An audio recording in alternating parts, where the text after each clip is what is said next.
parcial foi se tentado corrigir. O que não foi explicado foi o pós-operatório totalmente equivocado das pacientes.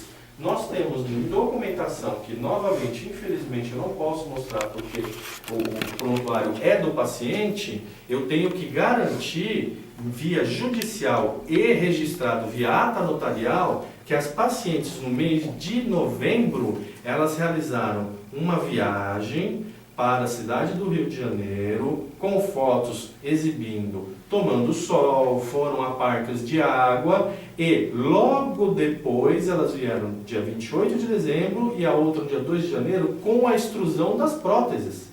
Então isso é uma complicação por responsabilidade do paciente. Porém, como médico, eu tenho que prestar ajuda à paciente. E o que foi esclarecido é que as duas assinaram advertências, sabiam que fizeram um pós-operatório equivocado. Na verdade, foram 3 pacientes. Essa terceira paciente que não quer, por enquanto, se apresentar, apresentou a mesma complicação, assinou a advertência, fez o tratamento que eu sugeri, que seria a aproximação dos tecidos e ficar um mês de repouso, nada mais. Tanto é que agora em março, se nós conseguimos conversar com ela, ela está totalmente perfeita. Se as pacientes não conseguiram se afastar do trabalho, praticando a mesma atividade, inclusive no pós-operatório com dreno, elas estavam aqui sem cinta cirúrgica, vinham fazer os curativos sem cinta cirúrgica, cientes do problema. E eu sempre falando, olha, vai dar problema, você tem um risco de extrusão de prótese, a gente vai ter que tirar essa prótese. E, por último, essa questão do super bonder, qualquer leigo sabe que super bonder não é para tecido humano. Existe uma cola cirúrgica, uma delas chama-se Dermabond, para sutura cirúrgica de pequenas colas. Nem isso foi usado na paciente. Por quê? Você não usou cola nenhuma nas pacientes, então? Nem colas, absurdamente cola de super bonder. Pior ainda, eu tenho a Dermabond aqui, mas é para casos superficiais, onde incluem só a derme. O dela, elas tiveram uma lesão desde a camada muscular. Então foram feitas 3 suturas, todo médico conhece essa técnica, fechar camada por camada, plano por plano, e aguardar o pós-operatório. Qualquer cirurgia de abdômen, cirurgia que são restritivas de movimento, é repouso absoluto. O senhor também em nenhum momento retirou a prótese, como elas alegaram, retirou a prótese de dentro das mamas, teria lavado e reimplantado a mesma prótese, isso não aconteceu? De maneira nenhuma. Tá? Isso não se faz, mesmo porque se elas estavam cientes que tinha que retirar a prótese, eu seria muito bem claro, falando assim, olha, não dá para reestruturar, eu tirei a prótese. Então, não foi retirada prótese nenhuma, elas foram levadas a centro cirúrgico, elas fazem essa acusação, mas elas estavam sedadas na hora da cirurgia. Né? Foi feita uma aproximação das camadas musculares numa tentativa. Isso é baseado em artigos médicos, tratamento conservador. E eu tenho como comprovar para vocês conforme a terceira paciente, porque foram 3 pacientes a esse tipo de viagem. E todas elas assumiram isso. Tem as advertências escritas que fizeram esse tipo de pós-operatório equivocado. Gente, com essas manobras de sedação e anestesia local, a cirurgia fica muito mais segura, não é tão traumatizante como levar uma anestesia geral, ficar internado durante o dia, produzir grande dor. Essa cirurgia você sai no mesmo dia e os movimentos, a sensação de bem-estar vem muito mais rápido. Isso não pode se procriar que a pessoa pode fazer o que quiser. Ela não pode fazer o que quer, ela se comprometeu.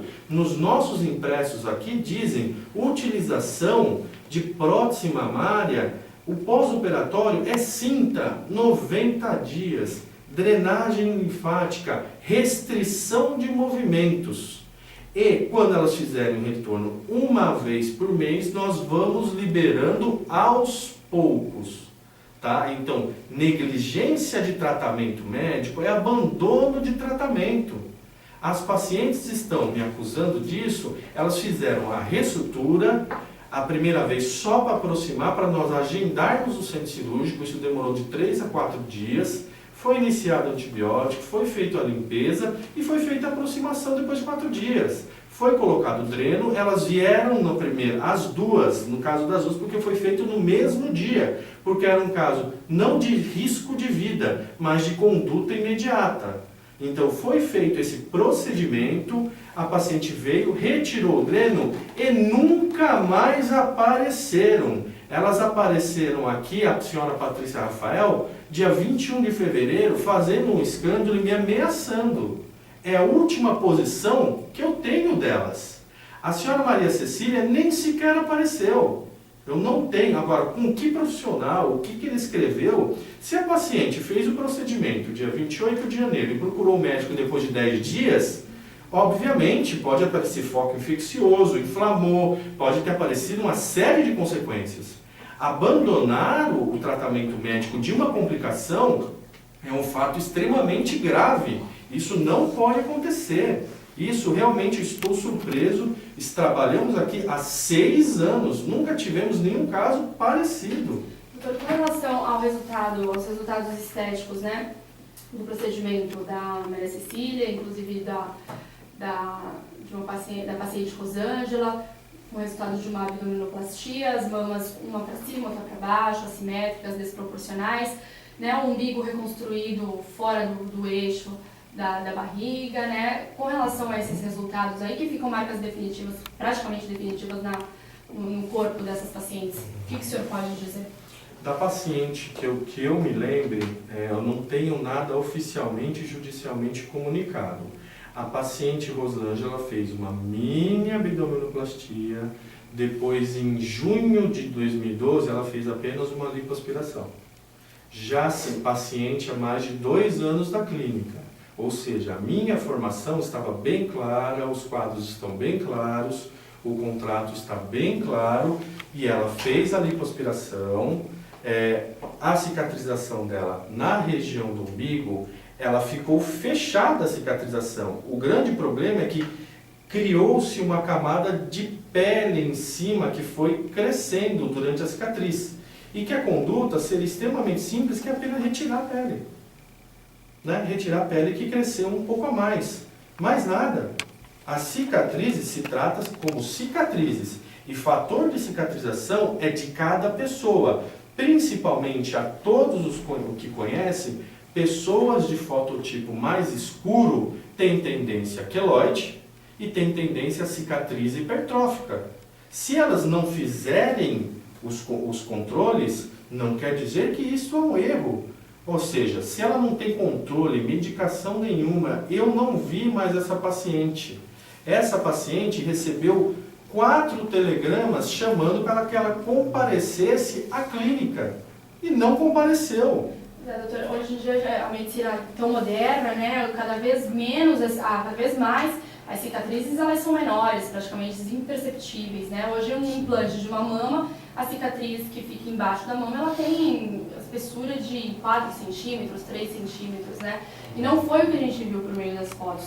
O que o senhor pode dizer, já que hoje a medicina é bastante avançada e existem essas novas técnicas, né? Elas ficam cada vez mais imperceptíveis e não foi o que a gente pôde ver.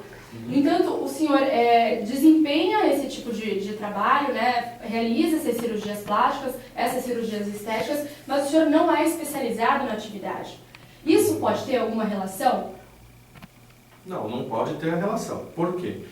Já fui bem claro antes aqui da reportagem que a gente conversou, que perante o CRM eu não sou proibido de exercer a cirurgia plástica. Eu não posso falar que eu sou cirurgião. Em nenhum momento eu falei que eu sou cirurgião. Eu sou membro da Sociedade Brasileira de Medicina e Cirurgia Plástica Estética, onde é um conglomerado de médicos que tem aval para exercer a cirurgia estética, tem uma assessoria jurídica, tem pós-graduação,